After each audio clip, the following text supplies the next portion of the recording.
Jai Anilo Premadano Paramakacho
Bhagavate Vasudevaya. Om Namo Bhagavate Vasudevaya. Om Namo Bhagavate Vasudevaya. Om Namo Bhagavate Vasudevaya. Om Namo Bhagavate Vasudevaya. Om Namo Bhagavate Vasudevaya. I'm very happy to welcome you all on the 5th day of Bhagavad Gyan Yajna.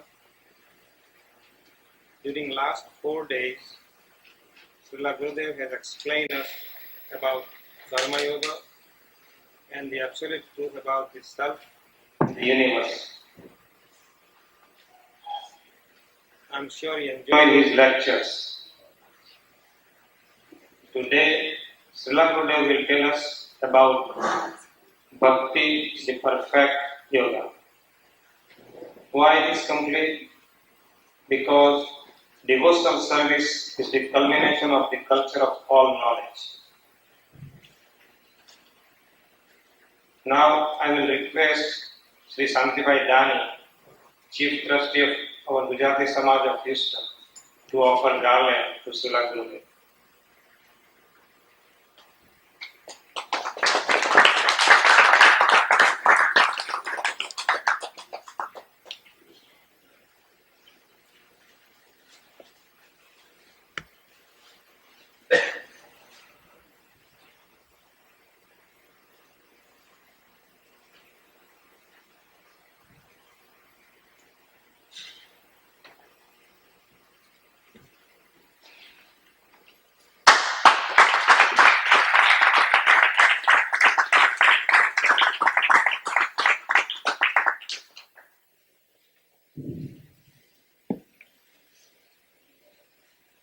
Friends, I am glad we had this katha and you all have come to partake of the religious discourses.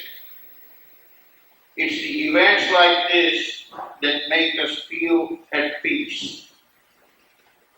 We at the Gujarati Samaj and Mahatma Gandhi Center are always happy to be of service to the Indian community.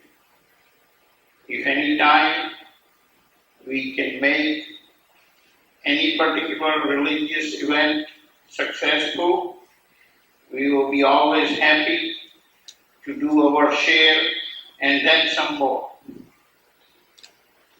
We request that you do what you can also to help us maintain this facility. We did not acquire this facility to make any clubs or rent it out to other people, but to make all occasions successful and where we have a use of a facility to arrange events at a short notice. I'm quite sure that we can count on your support by organizing more functions at this facility and giving us an opportunity so that we can do our share for all of us to lead a nice, peaceful life. Namaste.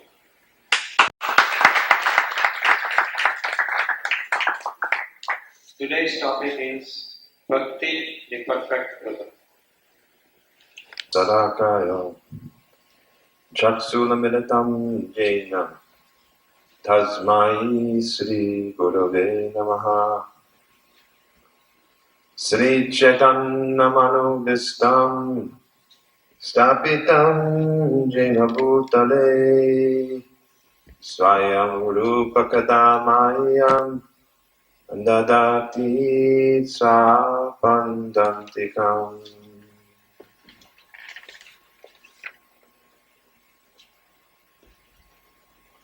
We are very pleased to see many of the same faces again here. We hope that everyone is very alert and well fed. Yesterday I promised that I would bring some sweet balls in case anyone became too sleepy. You remember that? But when I was driving back to the temple, I thought that will not be a very good idea, because then all of you will make believe that you're sleepy, just in order to get so many sweet balls. And then instead of lecturing, I will have to sit here the whole evening feeding you sweet balls. So I didn't bring any sweet balls. But I hope that what we speak about will still be very sweet. Because what is today's topic? Bhakti Yoga. What does Bhakti mean? Nobody knows? Devotion. Bhakti means devotion. Anyabhilashita sunya jnana karmadi anavrita anukuyena krishnano shilanam bhaktir uttama. Bhakti means devotion. Devotion to who? To whom? To Krishna or to God. Is Bhakti Yoga taught by every religion in the world? You say no. What does religion mean? What is the real purpose of religion? To love God. Whether it is called Christianity or Judaism or Mohammedanism or Hinduism, what is the purpose of religion, real religion? To love God. And love of God is what we mean by Bhakti Yoga. Yoga means to connect. To connect two things together. With bhakti, with devotion. What are the two things that we want to connect? One is God, Krishna, and what is the other one? Who do we want to connect to Krishna? Us means, who is us? All the devotees, the souls. Okay. So, generally we see, in most religions, that their idea of love or serving God is with something that they will get in return. When you ask someone, why did you go to the temple today? What did you pray for? What do most people say? How many people have gone to the temple sometime and prayed for something? Raise your hands. What did you pray for? For your brother to come from India. Anyone else prayed for something? None of you prayed for anything, sitting on the seats there? Any of the kids down here? Did you ever pray for... Okay. Yes? You prayed for what? A good life. And nobody else had any prayers?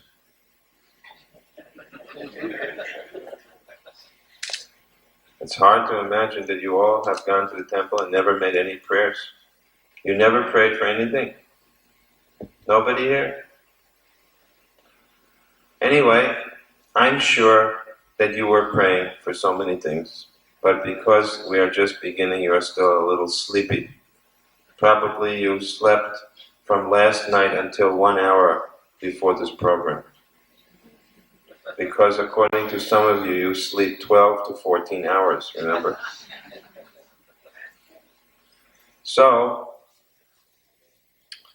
most people pray to God for something. Is this called pure bhakti? No. Although our dear friend sitting in the front row prayed for his brother to come from India, that kind of prayer is called karma mishra bhakti. What does mishra mean? Mixed, with karma, with desire for some result. And one does service to God with the idea that God, I will serve you if you give me some result, such and such result. This is not pure bhakti.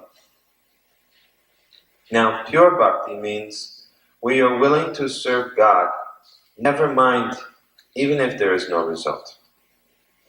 I remember many years ago, I was walking in Boston in a park, and I saw a tree which had some writing carved in it. First of all, there was a big, what is this? Heart.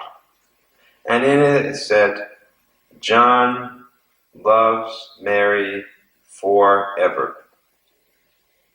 John loves Mary forever. So, I was thinking that John and Mary, who are they? Some people, young boy and girl who walked through the park. I wonder if they were still together today. On the day I saw it, because it said forever, and I wondered whether they were still together. Because generally, what do most people mean by love? They mean, I love you as long as you love me. But if you stop loving me, then what happens? I'm going to stop loving you. If you stop serving me, I'm going to stop serving you. In other words, this type of exchange, right, where you do something for me as long as I do something for you, what is that actually called? Business. That's called business. That is called a commercial transaction. Right? It goes on every day at every 7-Eleven and every supermarket and every shop in town. It's business. It's not love. Now, when most people go to the temple or the church or wherever they go to pray to God, they're more or less going as if they're going to a supermarket. They have a whole shopping list of things that they're going to ask God for. They say, I want my brother, people have a lot of prayers. And in exchange, what do they offer God? Usually 50 cents, $1 they put on the tray. And, a few times they'll bend their neck down. A little bit of energy is exerted in this way. And for this, God has to fulfill a whole list of items. It's a very fair transaction, isn't it? So, this is not pure love by any means. This is business. It's not even good business. Actually, it's cheating. Because at least in good business, you pay a fair price. We have been taking a lot of service from God. What kind of service do we take from God? Right now, what are you taking from God? You're sitting here. I think that you're all taking something from God. What is that? Air. You're breathing air. Do you think that, of course you may say, no, It is not God, but the Gujarati Samaj of Houston that has supplied this air. But I think that they have also got it from somebody else. They got it from God. So we are taking service from God all the time. And what are we doing in return for God? Giving Him what? A hard time. We do very little. We do very little. So, Uttama Bhakti means where you are willing to do service to God without any thought of anything in return. That is pure Bhakti. My dear Lord, I don't care even if you do nothing for me. I will still serve you. Can you think of any example in this world of where someone is doing something for someone else without any thought of return? What is the closest example we can find of this? I think that it is the way a mother serves the baby. When a baby is born, can the baby do anything for the mother? Only give the mother so many things the baby does. The baby is passing stool in the diapers. The baby is, spitting all the time, crying, keeping the mother awake. Does the baby do anything very useful for the mother? No. But what does the mother do for the baby? All the time. What? All the time, going on, doing some service for the baby. This is love. At least as love, as close as we can find it here in this world. So, Bhakti, we are talking about Bhakti today. What is the goal of all different types of yoga? To connect with God. All yoga means to connect with God. And when you connect with God, when you meet God, what will you do? What will you like to do for God when you meet Him? You'll want to do some service to Him. Now, we see that the process of loving God begins with faith. Adau Shraddha. Shraddha is the word for faith. Have you heard this word? Shraddha? It means faith. Faith is very important. Perhaps you have heard, once there was a cobbler. What is a cobbler? Shoemaker, a shoe repairman. Sometimes you go to a shoe store to get your shoes repaired? Yes or no? Well, what happens when your shoes get old? Throw them away. Welcome to America. Anyway, in the old days, in prehistoric times, people used to get their shoes repaired. In ancient times, maybe 30 years ago, they used to repair their shoes. So cobblers were quite common. And in India, if you go on the streets of India, you'll always see the shoe repairman, right? Okay. So once there was a shoe repairman who was sitting on the sidewalk. And who came past him? The famous sage Narada Muni.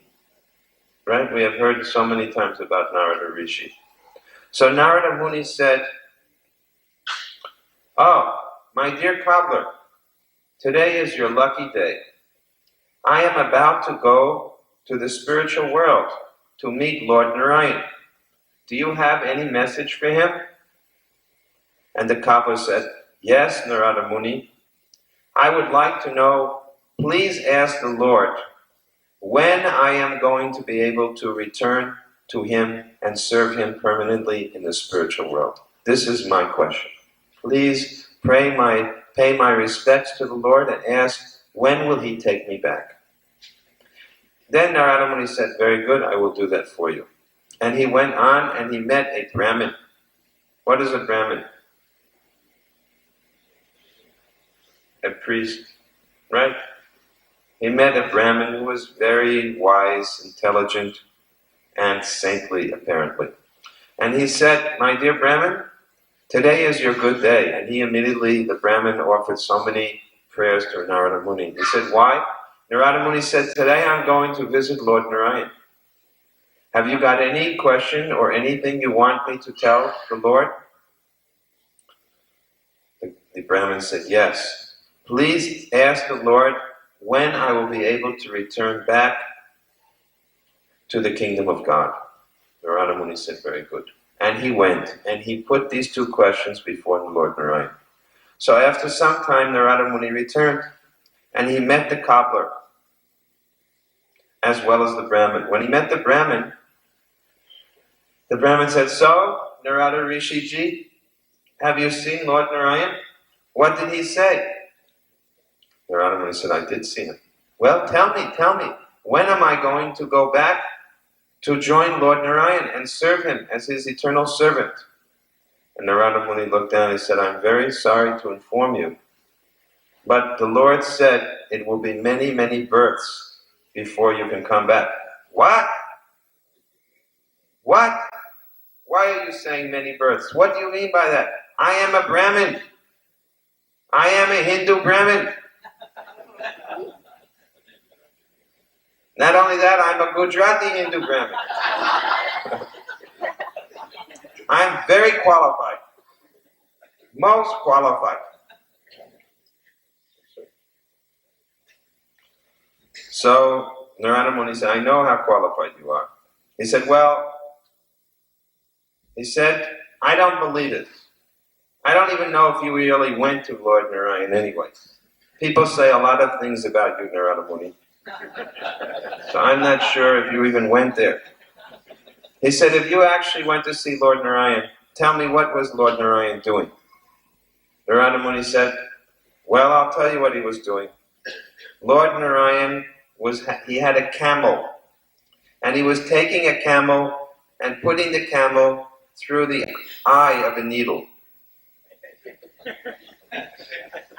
When the Brahmin heard that, he just leaned back and he started to laugh and laugh and laugh. And he said, "Everything I heard about you is true. You're always telling stories, you're always telling jokes, and now I can see that you never even went there. Goodbye, Narada Muni, good day." And he just got up and walked away. So Narada Muni kept going, and then he met the cobbler. And the cobbler, the shoe repairman, immediately bowed down and said, "Oh, Narada Muni, you are such a great personality. I am such a worthless person, such a useless man, but still you are very kind to me." And Narada Muni said, "No, you are the Lord's devotee. So you are not at all a worthless person. You are the most worthy of all persons." The cobbler said, "Well, were you able to go to Vaikuntha and meet with Lord Narayan and ask my question to him?" Narada Muni said, "Certainly I did." And the cobbler said, "Well, what did the Lord say?" Narada Muni said, "Lord Narayan said that within this very lifetime, you are going to be able to return to him." The cobbler immediately said, "I don't believe it. I am so unqualified. How could the Lord ever accept me back? Lord Narayan is so great. Please, Narada Muni, tell me, what was Lord Narayan doing?" So Narada Muni said, "Well, if I tell you, will you believe me?" He said, "Of course, I would believe you. Why would I ever doubt anything you will say?" He said, "All right, I'll tell you. Lord Narayan was passing a camel through the eye of a needle." The cobbler heard this and immediately he closed his eyes and he said a prayer to Lord Narayan and said, "Oh, Lord Narayan is so great." Narada Muni said, "You mean you believe what I said?" He said, "Of course." He said, "What is impossible for Lord Narayan? Lord Narayan can put a big, big banyan tree, which is such a big tree, into a little seed in the beginning. A huge tree which will grow to 100 or 200 foot high and it all fits within a little seed. He said, in fact, Lord Narayan is so great that he can take the universe and with a single breath breathe the universe in, breathe the universe out. Not one universe, but so many universes. So what is difficult for Lord Narayan? There's nothing impossible for him because he's the Supreme Personality of Godhead. This is faith. Now, was the cobbler's faith blind faith or intelligent faith? It was intelligent faith. Sometimes we hear that faith should be blind, but actually we don't encourage blind faith. The cobbler was actually faithful, but with full knowledge also. He knew the knowledge of the scriptures. He knew what God's qualification was. Just like in the Srimad Bhagavatam, there are how many cantos? 12 cantos. In the 10th canto, you will find the descriptions all about Krishna. Not in the 1st, 2nd, 3rd, 4th cantos. Those cantos contain so much knowledge and information about Krishna's powers, about Krishna's devotees, about devotional service. Why? So that by the time you get to the 10th canto, which describes the glories of the pastimes, the activities, the beauty, the relationships between Krishna and his devotees, you will actually understand that the person who is being described, Krishna, is no other than the Supreme Personality of Godhead, not an ordinary human being.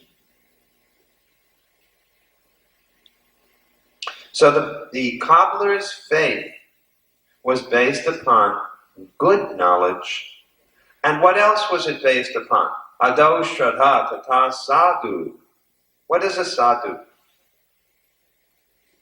A saintly person. Faith will increase as we hear from saintly persons. Hearing will increase our faith. What is an example of faith? Developing faith. And a saintly association. One good example, again, is one of Narada Muni. One day, Narada Muni was traveling through the forest. And what did he find? So many animals were lying on the ground with arrows poked through them. But they were not dead. They were not dead. They were flapping about. And Narada Muni saw this situation and he felt very bad. So many animals in pain. Then he saw in the distance a hunter who was looking here and there for the purpose of shooting arrows, but not killing the animals, only half killing them. So he went to the hunter, and the hunter said, "Who are you?" He said, "I'm Narada Muni. Who are you?" He said, "I am Megrari, the hunter. And my business is to half kill and torture animals." Narada Muni said, "Why are you doing this?" He said, "Because I have learned this from my father, and I like to give pain to others." So Narada Muni was very kind. And by his grace, suddenly he made the hunter see what would happen when the hunter died. And what did the hunter see? All of the different living beings, all the creatures that he had caused so much pain to, they started to give him terrible, terrible pain. Just like someone asked me, was it yesterday, is there hell? Did anyone ask that question? Who was that? Yes, she asked this. And what did I tell you? Was there a hell? What is one of the hells called? Kentucky Fried Chicken hell, remember? And what did I tell you happens in that hell? Huh? What happens? Remember? Huh?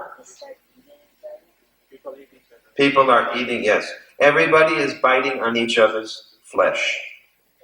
That is called the hell for those who are eaters of fried chicken.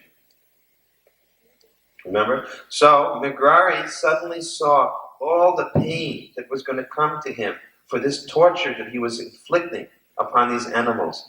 And he became very much afraid. And he saw Narada Muni and he said, "Oh, this is a terrible thing what I have done. Please tell me, is there any way that I can get free from all these sins that I have committed?" Narada Muni said, "Yes, there is." "What do I have to do?" he said. "First of all, break that bow in half and throw it away." He said, "My bow? You want me to break my bow? Do you realize that this bow is the only way I can maintain my livelihood?" Narada Muni said, "Don't worry, just do what I say." So the hunter had some faith. He snapped his bow in half, threw it on the ground. "What else do I have to do?" he said. He said, "Go home and distribute half your wealth to the Brahmins and Vaishnavas. Whatever you have, distribute." He said, "My wealth? You want me to give it away?" I said, "Yes." "And after that, what should I do?" "Shave your head." "Shave my head? Why?" He said, "Don't ask so many questions. Just go and shave your head." So the hunter did all of these things. And then Narada Muni said, "Now that you have done this, what should you do next?" "What?" "Huh?" "Chant Hare Krishna." Yes. So he taught the hunter, "Hare Krishna, Hare Krishna, Krishna Krishna."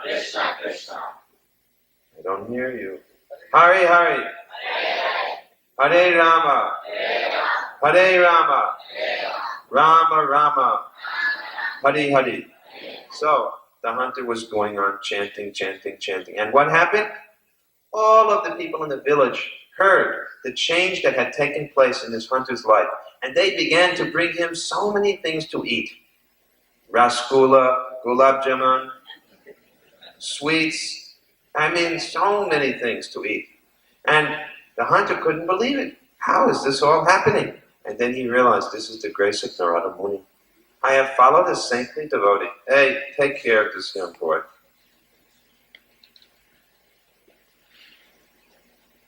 Everybody is behaving very nicely, young man. So you must do so also. So,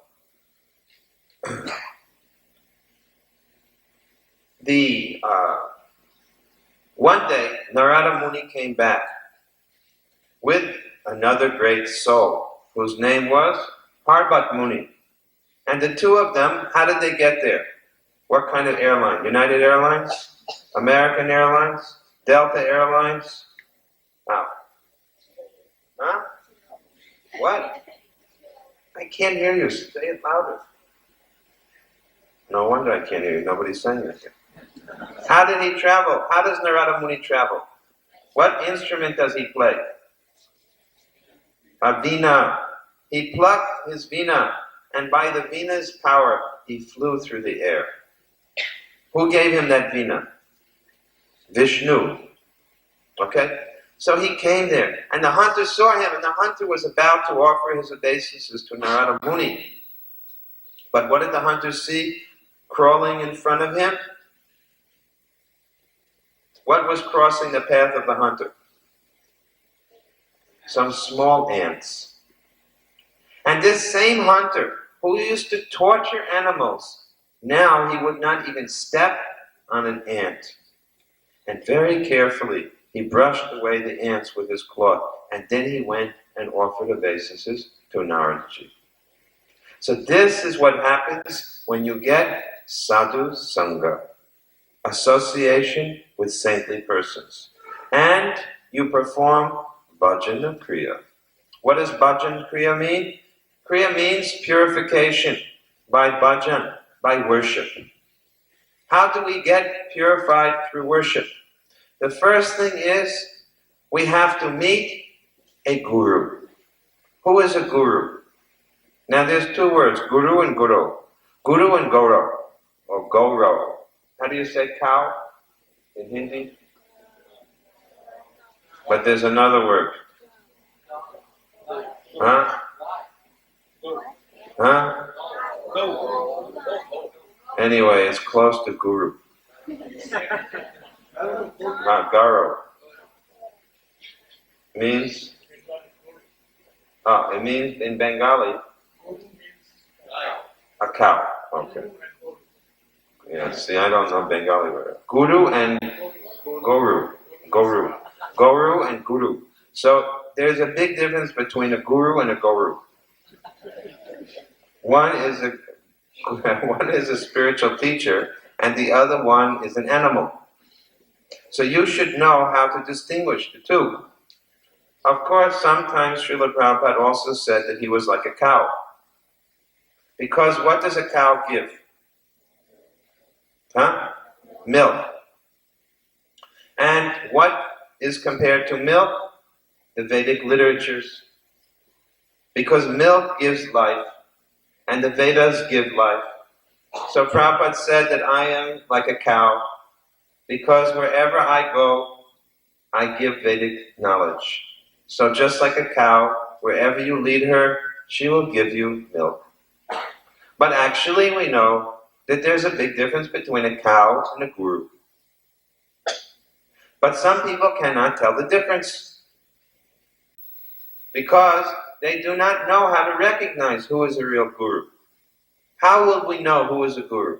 How will you recognize him? By the way he looks? No. How do you tell a guru? By the way he looks? Then how? Tell me. How will you know who is a guru?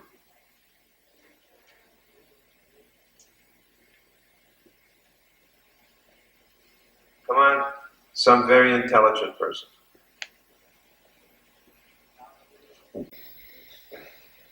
No. I want some young people to tell me. How do you know how you'll recognize who's a guru? It's supposing there are 5 people sitting there and they each one say, I'm a guru. How are you going to know? Say it. How? By the way they look? The one who doesn't say he's a guru is a guru.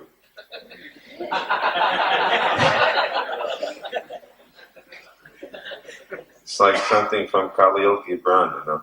That's one of those esoteric, mystical answers. Well, can you think of another way you could tell? Yes. Well, that's much better. She said if he chants Hare Krishna. The way you can tell who's a guru is by hearing what he says. Ah, big surprise. Why do you go, what do you go to a guru for? What is the reason you go to a guru? Huh? For what? His blessings? You don't go for his blessings? Okay, so he has to speak. If you want to get knowledge from a guru, you have to hear him speak. Now, if he gives his own opinion, is he a guru? Then what should he speak from? From scripture, right?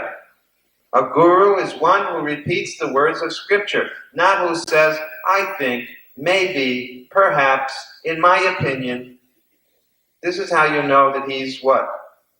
A guru. A cow. Not a guru.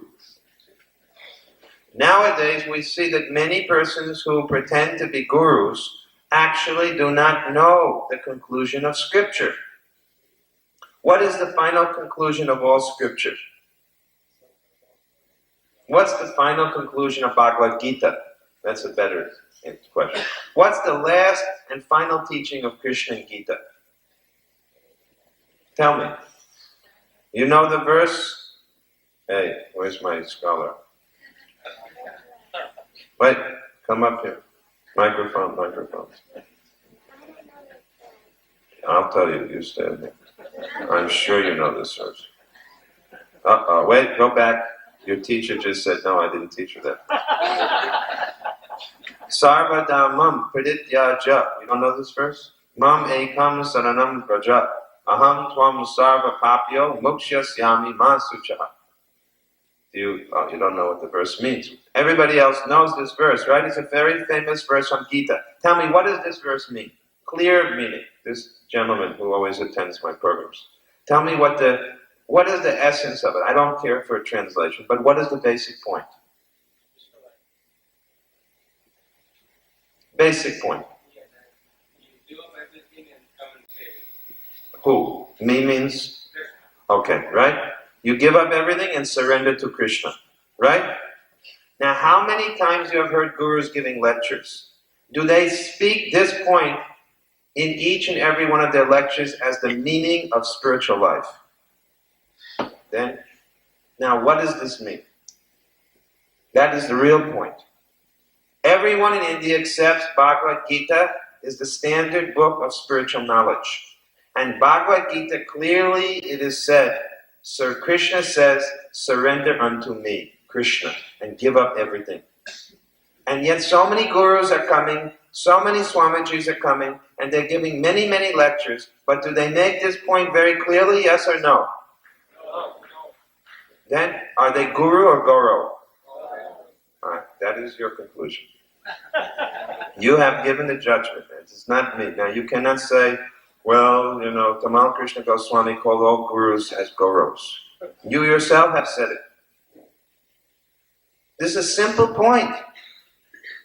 Very simple point. Because this is what bhakti means.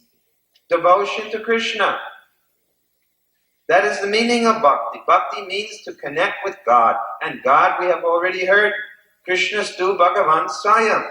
Krishna is the supreme original personality of Godhead. To surrender unto Him is the conclusion of all the Vedas. So if a guru doesn't teach this, is he a guru? Yes or no? What if he has long hair? Does it make him a guru? What if he has clothing that's this color? Is he guaranteed to be a guru? What if he can make some magic things appear from his hands or his ears? Is he a guru? Then how will you know if he's a guru? Huh? What does he have to teach? Surrender to Krishna. Right? You got this point? You sure? Can you become a guru? Yes or no? You don't think so? What would you have to do to become a guru? What do you have to teach? Huh? Surrender to Krishna, right? If you teach everyone to surrender to Krishna, are you a guru? Okay, very good. So every one of you should become gurus. How do you like that? Now, when you go back to school and they ask you, what is it that you want to become? You can say, I want to become a guru. This is my occupation. It pays very well. You can tell them, well, I will get so much money from this. Is that why someone should become a guru? To get rich? No, but some gurus are very rich. Supposing a guru gets a lot of money, does it mean he's a guru or not? If a guru is very rich, is he a guru or not? Yes or no? No? What if he uses all his money for Krishna? Then he's a guru. Okay. So, Adau Shada Tata Sadhu. Then we get Bhajana Kriya, which means to purify ourselves through devotional practices, which begin with finding a guru who's going to teach me. And when he teaches me how to surrender to Krishna, he will initiate me. He will initiate me. What does initiation mean? It means the process which brings one closer to Guru and Krishna. The process that brings one closer to Krishna. Now, so many people have taken initiation already. Sometimes I meet people, I say, you should get initiated. They say, I'm already initiated. You should accept the genuine Guru. I already have a Guru. But I see that they are doing so many nonsense things. If they have a Guru, how is it that they're doing all these nonsense things? So actually, what is meant by Satguru, or a pure Guru, or a Vaishnava Guru, is quite different than what most people have in mind when they say, I already got Diksha. I already have a Guru. Most people get a Guru as a type of ritual that they undergo during their families, when they're children or something of this type. Or they have a guru that they accepted, they said, when they really didn't know what a real guru and real initiation is. Does that initiation count? No. No. It's not eternal. It is not eternal. It will be finished in the matter of time. Therefore, no one should feel obliged that if you have taken initiation from someone who is not a pure Vaishnava guru in a bona fide line of disciplic succession, then you should understand very clearly that still you have not yet met your guru. There may be many gurus, because guru means teacher. In a general sense, it may be so. Your father can be guru, your mother can be considered guru, anyone who teaches you can be considered guru, even the family person who gave you some knowledge, he can also, the cool guru, he can also be considered guru. But actually to get eternal spiritual master is a very special thing. And for this we have to find out someone who is in the proper line of teachers coming from Krishna himself. This is called Vaishnava Sampradaya. Just like there are many religious societies, and they all have gurus, but then they have to show how they trace their line back to Lord Krishna. Now, according to Shastra, there are 4 bona fide lines of succession. Brahma Sampradaya, Rudra Sampradaya, Shri Sampradaya or Lakshmi Sampradaya, and Kumar Sampradaya. And these are the only 4. There are not 5th, 6th, 7th, and 8th. It doesn't exist. And they all go back to Krishna.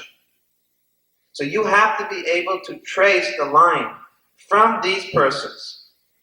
The teachers, the line of, if someone says that I have a guru, let him show that the connection of a chain of gurus goes all the way back to Brahma, or all the way back to Shiva, or all the way back to the Kumaras, or back to Lakshmi Devi. Otherwise, it is not considered a bona fide Vaishnava Sampradaya. It may be that it's a very good person that you're being initiated by, but he will not be in a bona fide line of succession. And that's a fact. It's not, you can say and move about and feel uncomfortable, but that is actually the fact. So, we want this type of initiation. Why? Because we want to be connected in the proper way to Krishna. And what is the result of bhajana kriya? Anartha nivritti. What does anartha mean? Impurities which are in the heart. Just like on a cloudy day. There are so many clouds in the sky, and there may be some fog. Can you see the sun? No.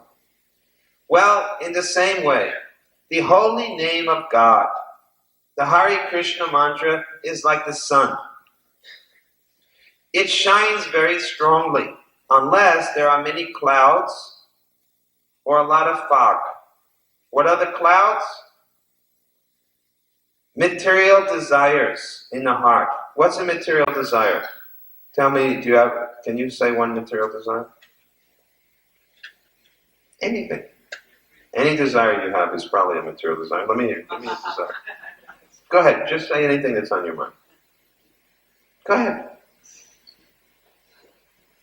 What? Say it loud. I can't hear you. Say it.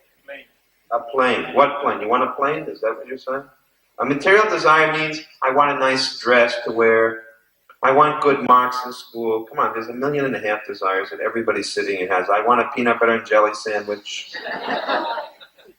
So many desires. Every day you have at least 1 or 2 dozen desires. Correct? Yes or no? Okay. So all of these things are desires, and they're like little seeds. Remember we were talking about mustard seeds the other day? Who said they never saw mustard seeds? Who was that? Now, did you go home and ask your mom? Did she show you? Very small, right? Now imagine if each one of the desires you have is a little mustard seed, and your heart is like a bottle full of mustard seeds, full of so many material desires, okay? These are called anarthas.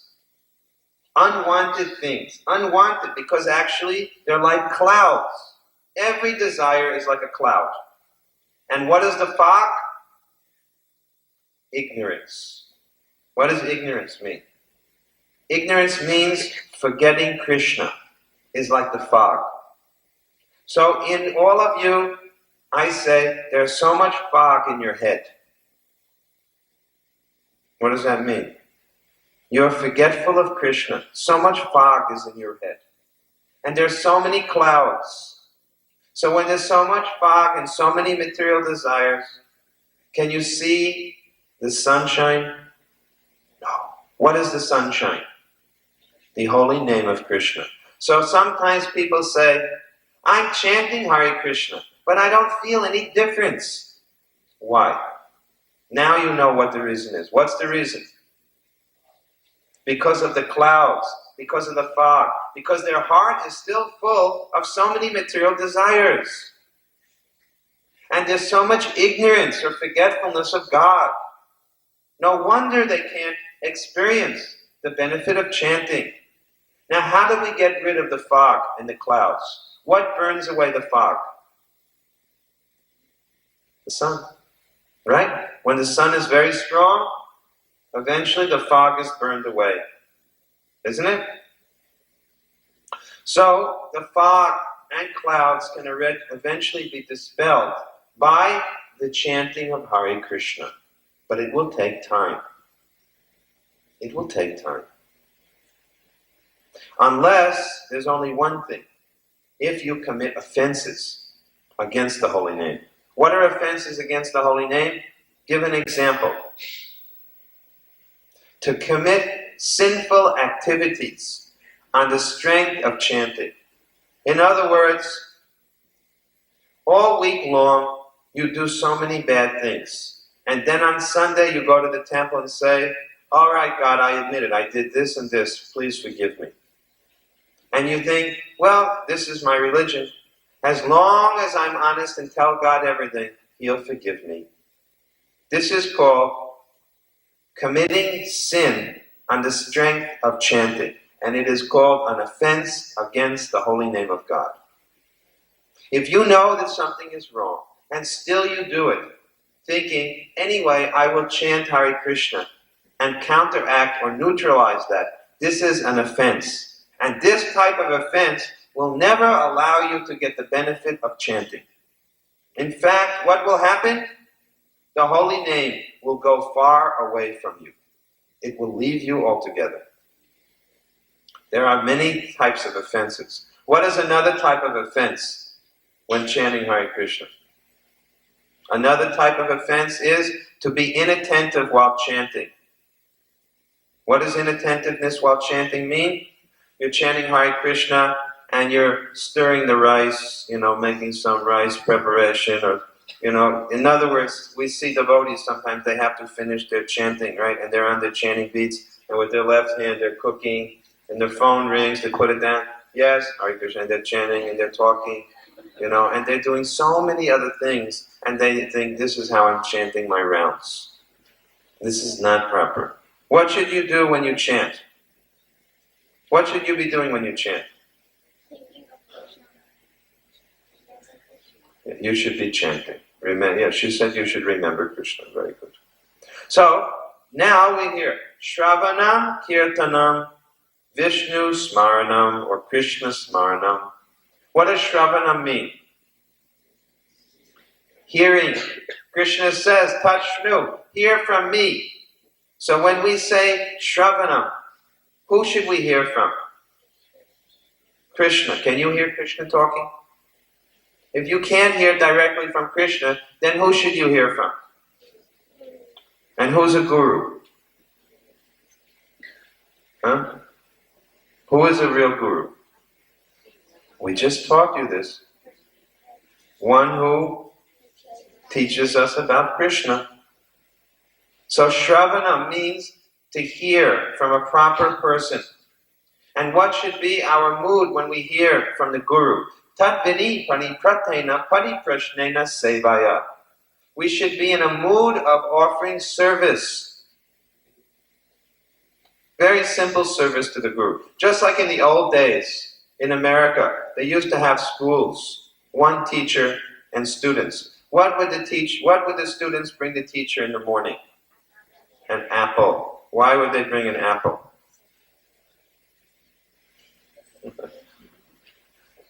Huh? Anyway. They brought him an apple because apples probably are very plentiful in America. An apple a day keeps the doctor away. So they didn't want the guru, the teacher, to get sick. So they brought the guru an apple. Right? What was the idea? The idea was the teacher is giving. What is the teacher giving the students? And what is the students giving the teacher? Something, right? There should be some exchange. Correct? Right. That's called seva. Sevaya. And what else should the students do? They should ask questions, right? And should they be arguing with the teacher? Should they be throwing an eraser at the teacher when he turns his back? Throwing a piece of chalk at his head? Did you ever do that?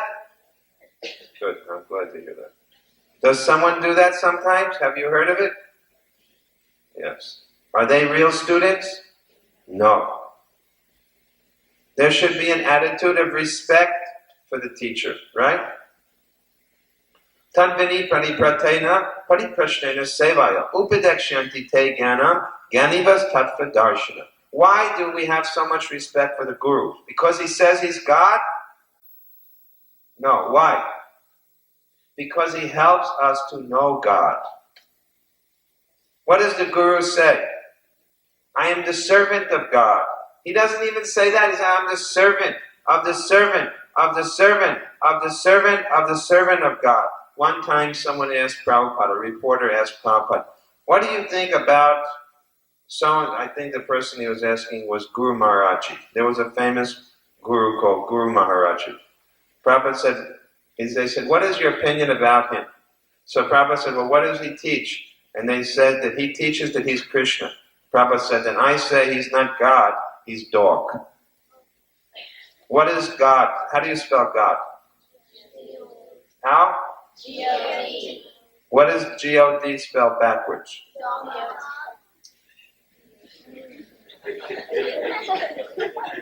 So that's what Prabhupada said. Because this fellow has everything backwards. He's not God, he's a dog. So that may sound very strong words, but actually if someone proclaims to the world that I'm God, and then goes around misleading people, isn't that also very sinful? If someone opens up a medical practice and cheats people, what does the government do? What do? Close them down, right? If someone opens up any kind of business, say, and has so many bad products which hurt people, what does the government do? But when some Swami or Guru comes and says, I'm God, what does the government do? Nothing. They say First Amendment, freedom of speech.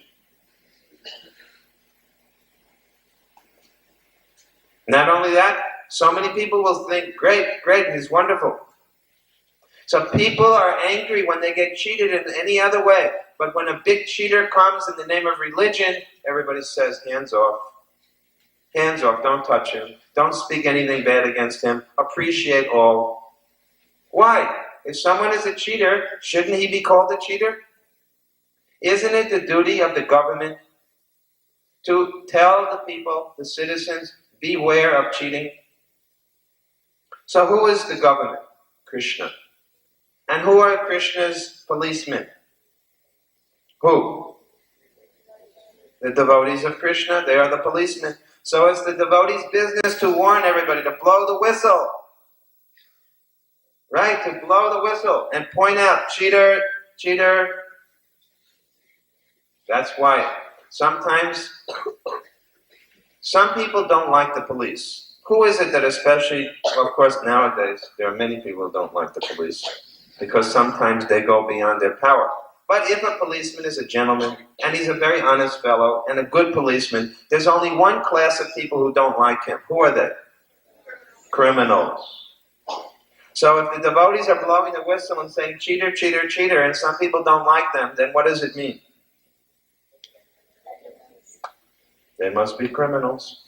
Spiritual criminals. So, who are we going to hear from? A genuine devotee of God. Why did Krishna teach the Bhagavad Gita to Arjuna? What is the reason? What was Arjuna's qualification? Was he a big Brahmin? Was he a big learned sage, a rishi? Well, what was Arjuna's qualification? Bhaktosi me, sakacheti. Because you're my devotee and my friend, Arjuna, I'm going to teach you Bhagavad Gita. So who is qualified to learn the Bhagavad Gita? Someone who is Krishna's... Louder. Thank you. Someone who's Krishna's devotee. So this is called Shravana. Shravana means to hear in a mood of devotion from a devotee of Krishna. And when you have heard properly, what will you do? Kirtanam. Then you will chant the glories of God. And what is the best kirtan? Hare Krishna, Hare Krishna, Krishna Krishna, Hare Hare, Hare Rama, Rama Rama, Hare Hare. There are different types of kirtan. One is called japa. What does japa mean? To chant softly. Do you all have chanting beats? How many people here have beats like this? Chanting beats. Raise your hands. Higher. Ah. Oh. Okay. Keep raising your hands.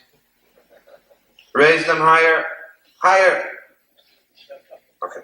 Now keep your hands up. How many people chant on their chanting beats? If you don't, put your hand down. How many people chant every day on their chanting beats? Keep your hand up or put it down. Okay. It seems that some of you have chanting beats, but you don't chant on them. Now, what is the chanting called when we chant very softly? Japa. What is the chanting called when we chant together with others? Kirtan. What is the chanting called when we chant with many people in the public? Sankirtan. Sankirtan. Sankirtan means very wide public glorification of Krishna. Have you ever gone on the street chanting Hare Krishna? Have you ever had this experience? No? Oh, you have missed so much. It is very blissful to chant in public and glorify Krishna. So all of these are called kirtan. Tomorrow, how many of you are coming tomorrow? Raise your hands. Tomorrow is a special day. We are going to be serving a very good feast to all the children. Would you like to hear the menu? You want to hear the menu? We're going to tell you the menu at the end of this program to make sure that you come back tomorrow. I have specially made the menu for the children. Now, tomorrow, in order to get to eat, you're going to have to bring your chanting beats. Why? Because at the end of tomorrow's lecture, what are we going to do?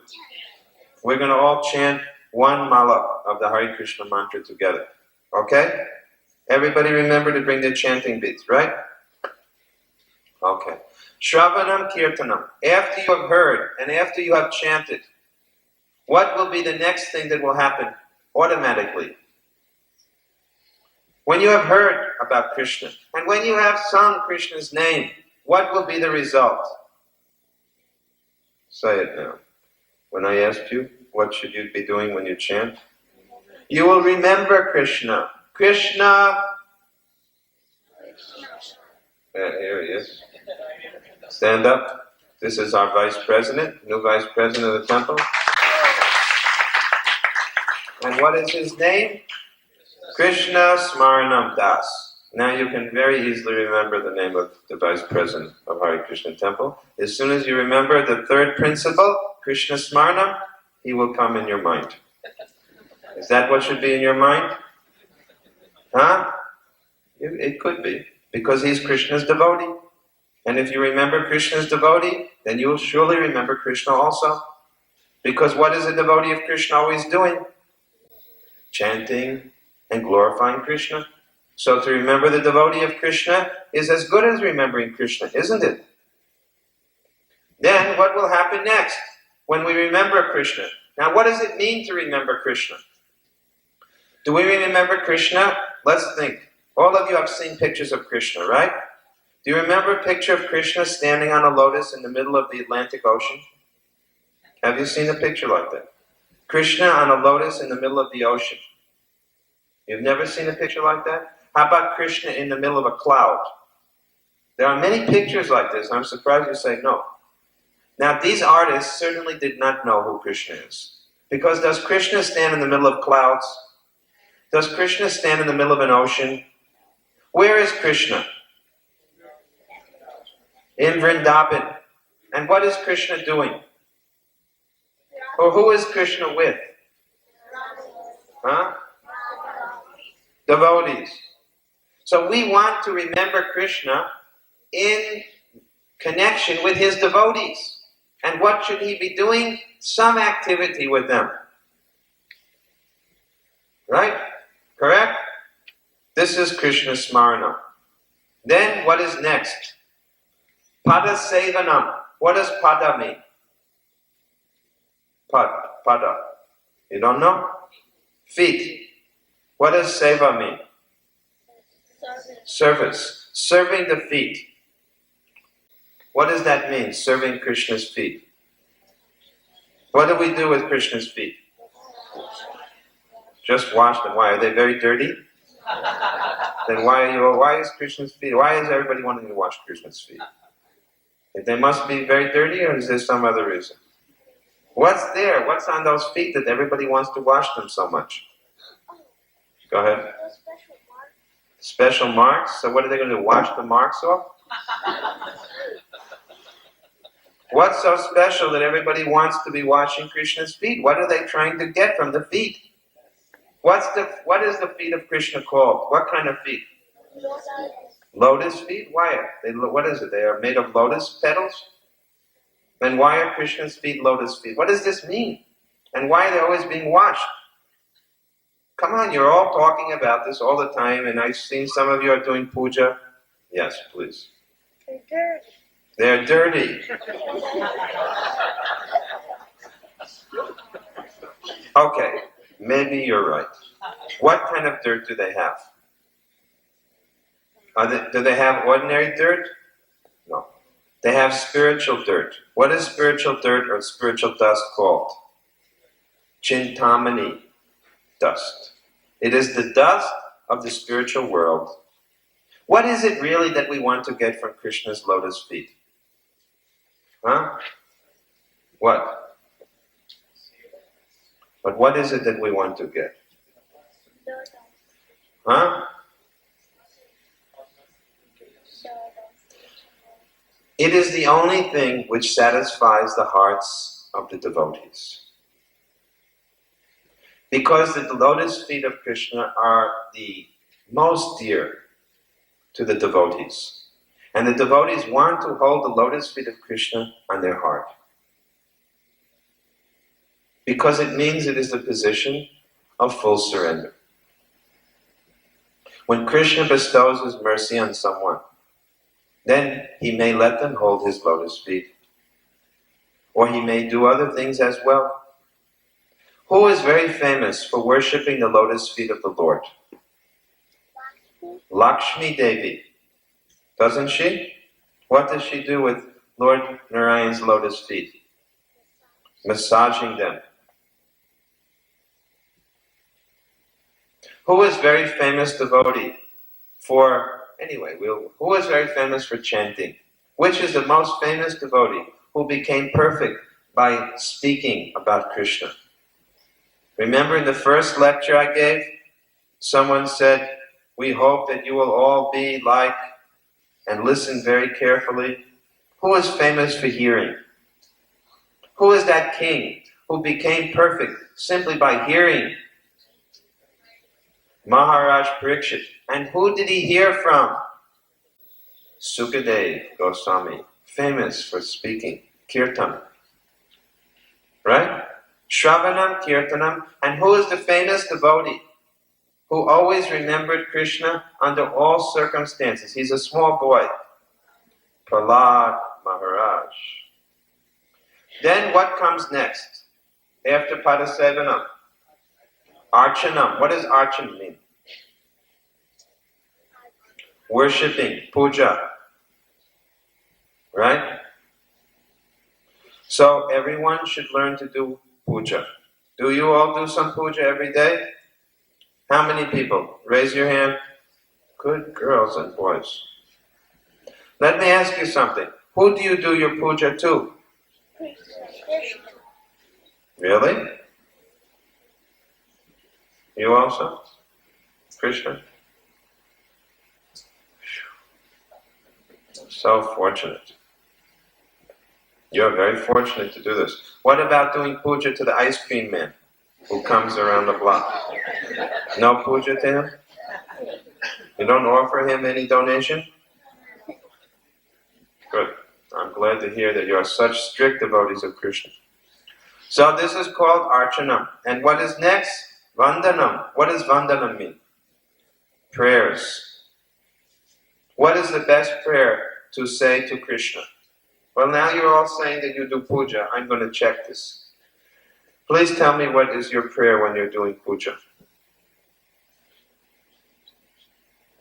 What are you saying? You're chanting Hare Krishna? Is that what you do? Okay, that's good. Anybody else do something besides chanting Hare Krishna? Does anyone pray anything in the mind? Do you have any prayer in your mind while you're chanting? Okay, what is it? Speak loudly, I can't hear.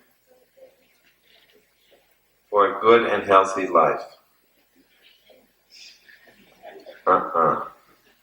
Wrong prayer.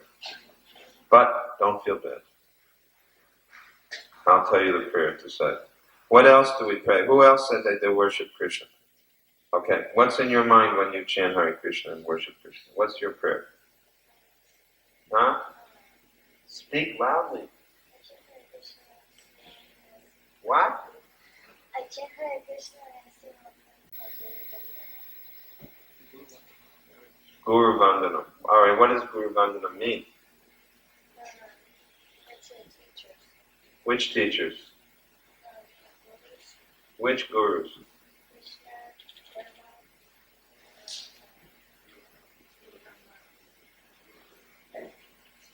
Okay. But do you have anything in your mind? She told me what was in her mind.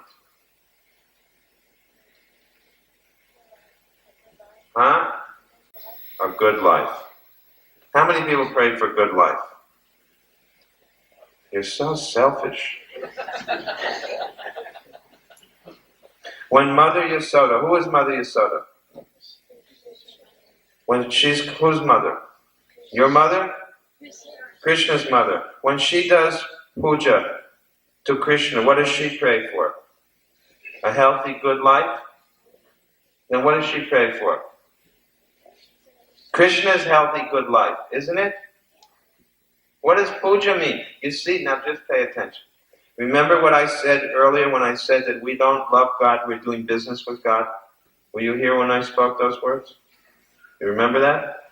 That means that you're doing puja saying, you're worshiping Krishna, and then what are you doing? You're saying, I want a healthy, good life. But what should you be saying?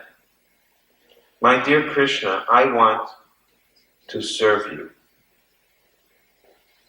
This is the prayer. Understand?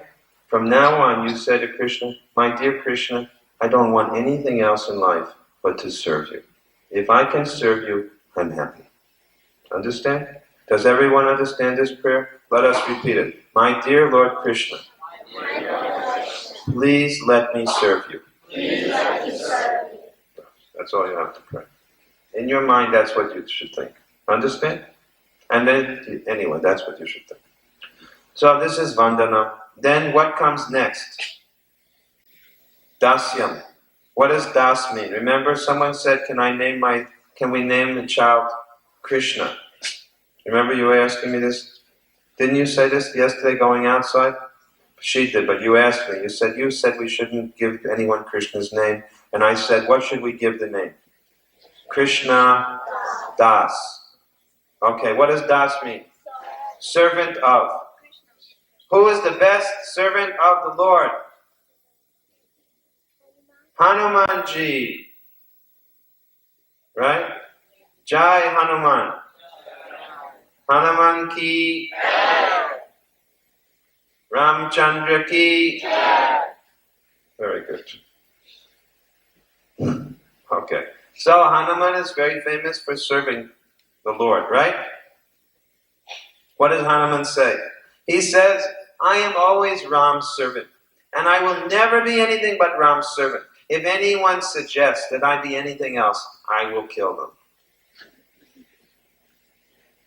Now sometimes we hear that gurus teach that you are Brahman.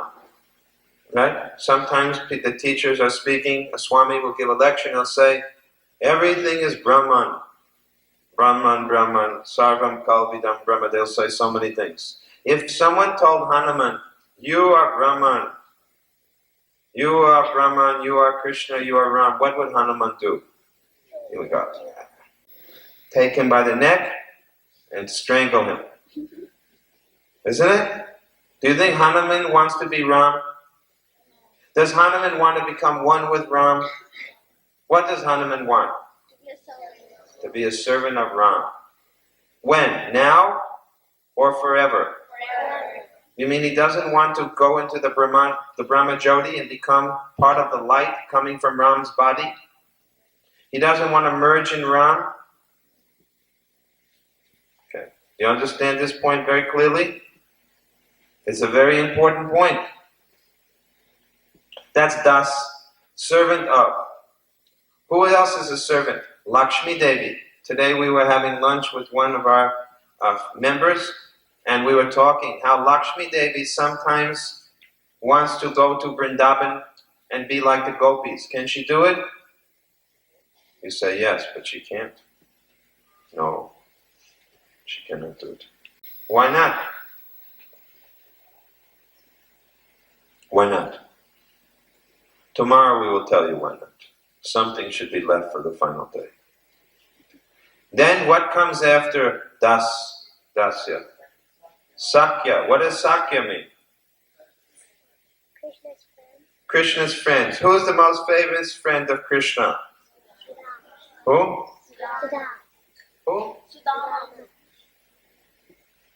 There's another famous one. Arjuna.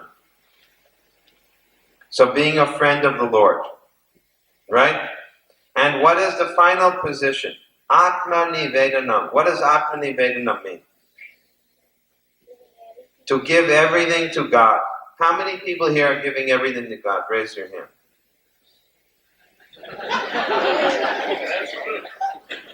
This is a great sadhu. Should I believe you just because you say you do it? At least you are a real sadhu, you're honest. You said no. Very good. Okay. Then, Atmani Vedanam means to offer everything to God. Now, when you offer everything to God, what is going to happen? This is the next question. At the end of life, how many people here think that one day their life will come to an end? How many people think their life will never come to an end? Okay. At the end of life, what are you going to remember? You're going to remember Hare Krishna. How do you know that? Let me ask you something. Pay attention and don't get hungry. Now,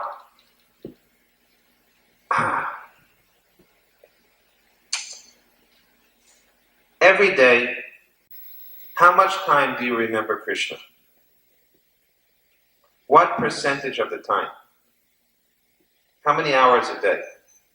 5 minutes? 10 minutes? 1 hour? Is there anyone who remembers Krishna 24 hours a day? Raise your hand. Go ahead, raise it. All right. Now, if you don't remember Krishna 24 hours a day, then how can you say, when I asked you, what are you going to remember at the time you leave this world? You said, I'm going to chant Hare Krishna. What does Atmani Vedanam mean? To offer everything to Krishna. What does that mean? How many hours a day do you have to serve Krishna? 24 hours. Is there anyone sitting here that can serve Krishna 24 hours a day? Raise your hand. Only one person. You're serving Krishna 24 hours a day now? No. Okay. In order to remember Krishna at the time of death, how many hours a day do we have to serve Krishna? How many? 24 hours. Are we doing that now? No. So what does that mean?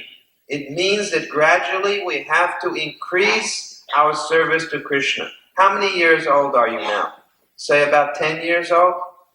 More or less? And how many years can you expect to live? 70 or 80 years? Maybe. Right? If we're lucky. If we get our prayer for a long and good, healthy life. Krishna here. Krishna will give it to you. You don't worry. You only pray to Krishna, my dear Krishna, please let me serve you. And Krishna will do everything for you. Don't worry. He knows what you need. Doesn't he know better than you know what you need? So you don't have to ask him. He already loves you so much more than you can know.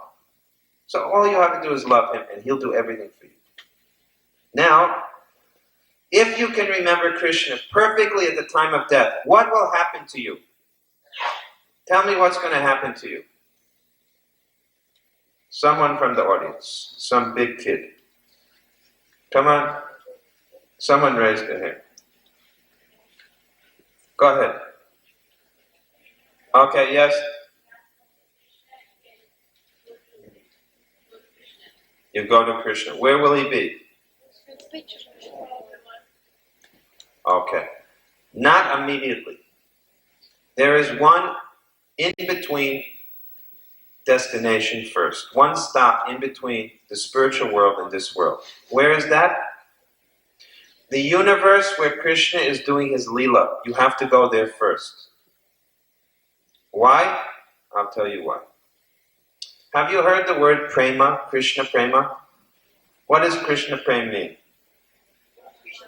Love for Krishna. Now, prema, to be fully experiencing love for Krishna, you cannot do it with a material body. It's not possible. The full prema cannot be held or tolerated by this ordinary body. You need a special body for full prema. You can get what is called bhav. What does bhava mean? It means love, ecstasy. We can say ecstasy. But bhav is like the first sun ray coming from the sun of prema.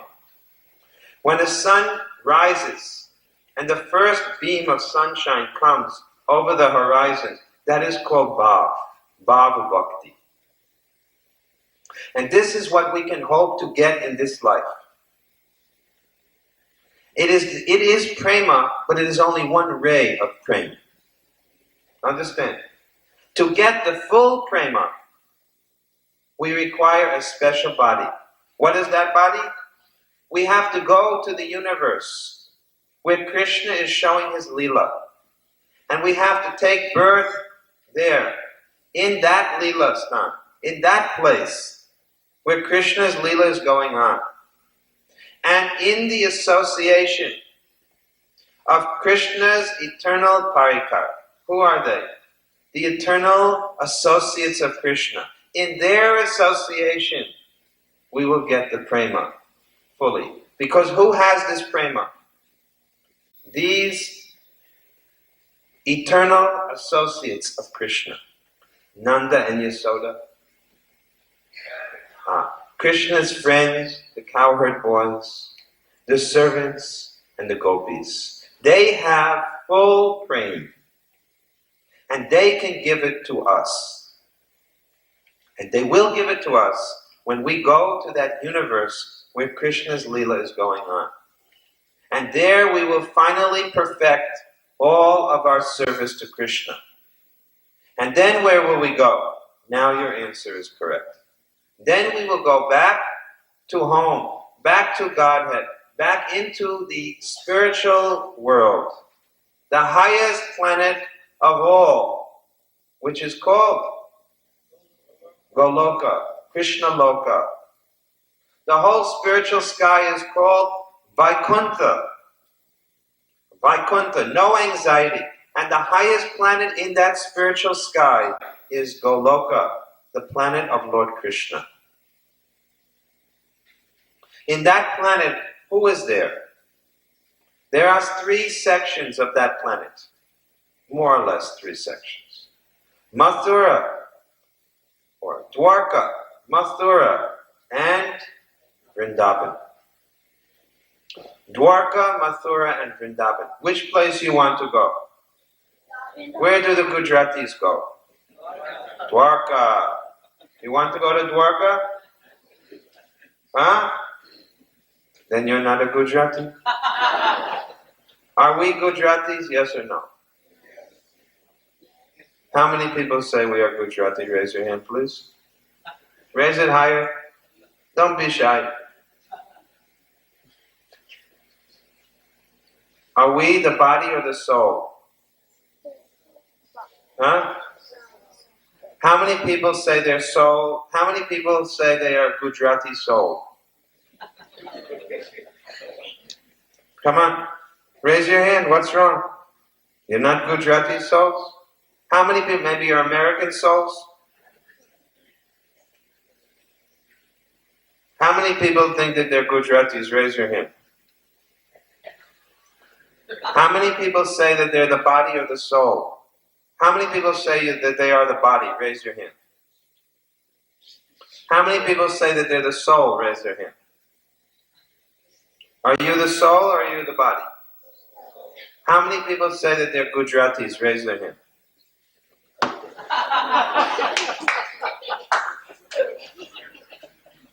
Please use your intelligence.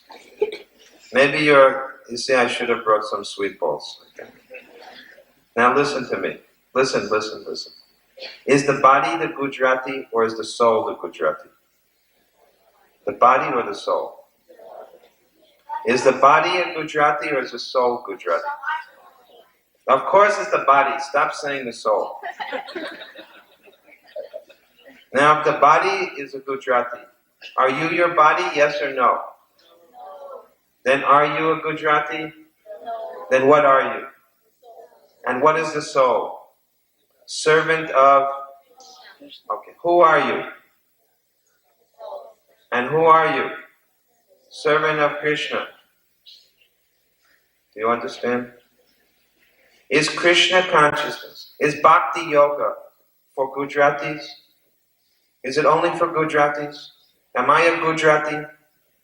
Am I a Bhakti Yogi? Can I do Bhakti Yoga?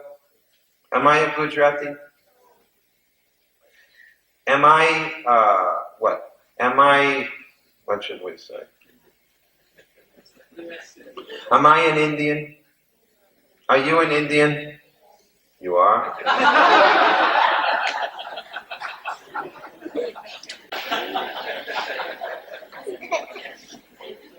Can you tell me what it means to be an Indian? Please tell me. Where were you born?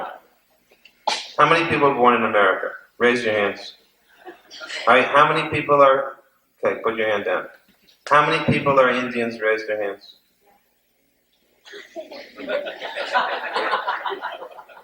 Okay, listen. What I have taught you today, is it Indian religion? Am I teaching you Indian religion? Am I an Indian? I'm not an Indian. Am I teaching Indian religion? You think so? Is God Indian? And what does religion mean? Religion means to teach how to love God. Right? Is God Indian or American? Both.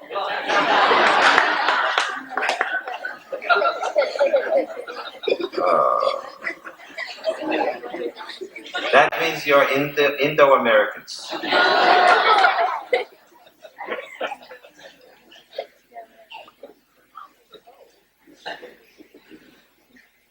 The sun is shining over America.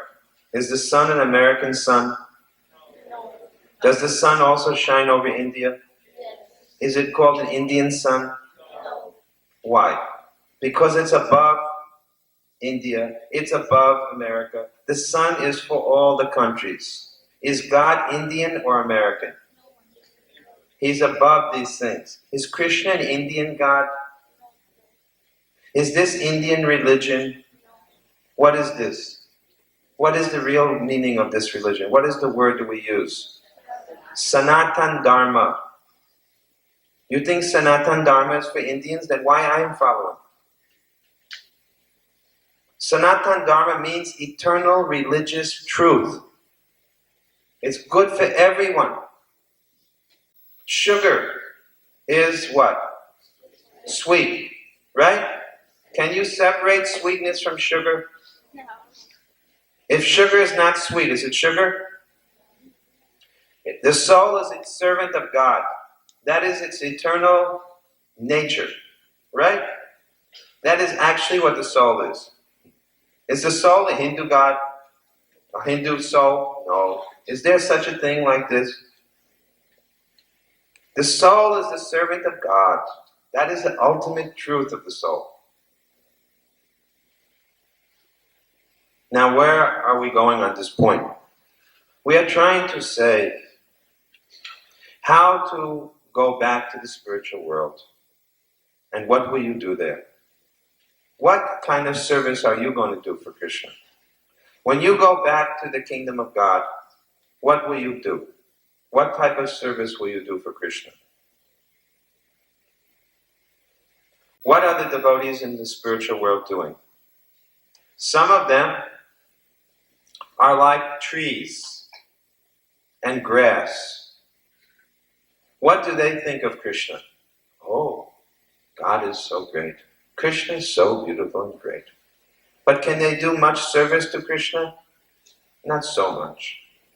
Cows, they're also spiritual. You could go back and become a cow in the spiritual world. Would you like to be a cow? If you were in the spiritual world, would it be all right? Yes. What are some other ways you can serve Krishna in the spiritual world? As a servant? And what are some other ways? As a friend? What do the friends of Krishna do? They wrestle with him. They make believe that they're animals and play in different ways, imitating the animals. What else can you do? You could become like a father or mother, like Nanda and Yasoda. Not that you will be Nanda Yasoda, but you could become an elderly person and have Krishna as your baby. Or you could be like the gopis and dance with Krishna. Now, which one will you get? You cannot choose. It is already in your heart. Each one of us has love for Krishna in our heart, in a particular mood of love. And when you do bhakti or devotional service, then gradually your original loving mood will be remembered by you.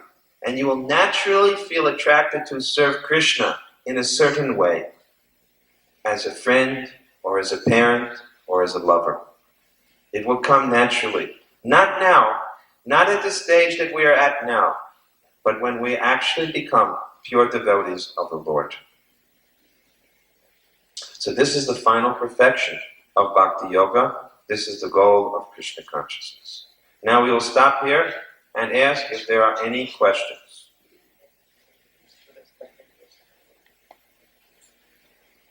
Does anyone have any questions today? Or you all asked all your questions yesterday? Yesterday, there's so many children left without, I think, because of that. Was there anyone here who had a question that they didn't get a chance to ask yesterday? Okay, you can come first. Do you remember it? Okay. And why did Brahma make the world with demons? To kill all the demons. Then why did Brahma make the world with demons? Make the world full of demons? Then why did Brahma make the world full of demons? Is that your question? Okay. Brahma doesn't make demons. Demons make themselves demons. We already answered this question the other day.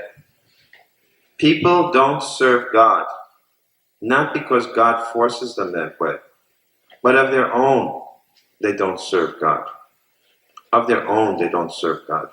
Each person does what they want.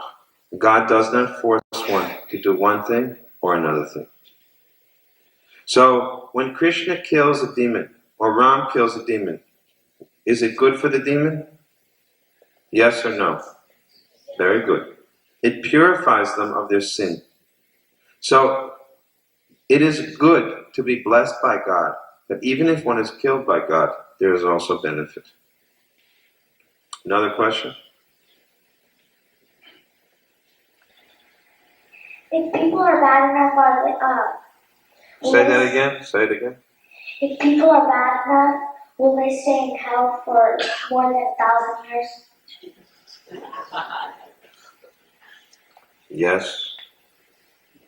But the 1,000 years may not be like our 1,000 years. Another thing is, what is hell?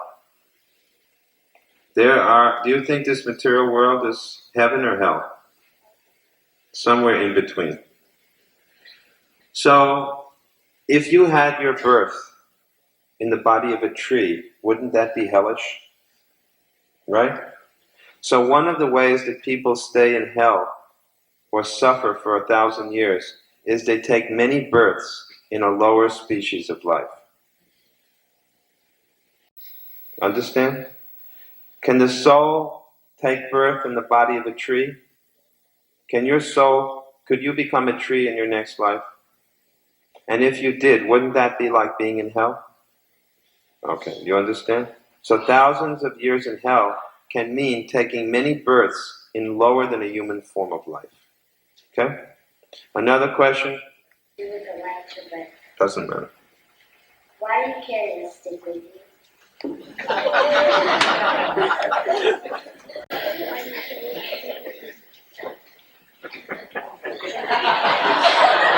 You really want to know? You all want to know this question? Okay, this young man here with the blue shirt, come up here. Come up. Come around. Turn this side. Wait, come closer. Now look this way. Now bend down. That way. Now bend down. That way. Stand up and bend like this. No. Keep your knees straight and bend from the waist. Take your hands out of your pocket. Now bend down from up.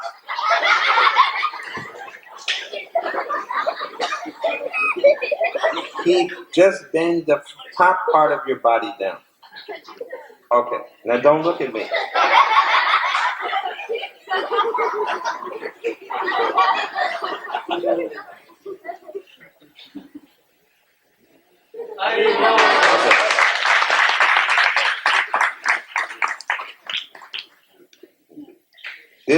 The reason that you have not seen me use this stick is because you are all such good students. I have not had to use it yet. But just in case someone threw the eraser or chalk, then I would defend myself with the stick. Now actually this is called a tridandi. There are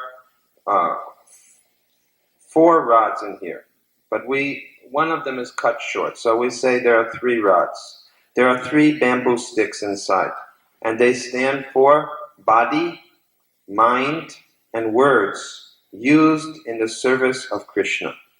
And this piece here is representing the soul. So sometimes we touch this stick down first before the deity to show that the soul is surrendered to Guru and God. We don't use it to hit anyone. I was only joking. When I hit you, it was a blessing. So this is held by the sannyasis. Would you like to have a sannyasi rod one day? Yes or no? Anyway, I'm sure your parents are happy you didn't say yes. But when you get to be an old man, then you could become a sannyasi. That would be all right.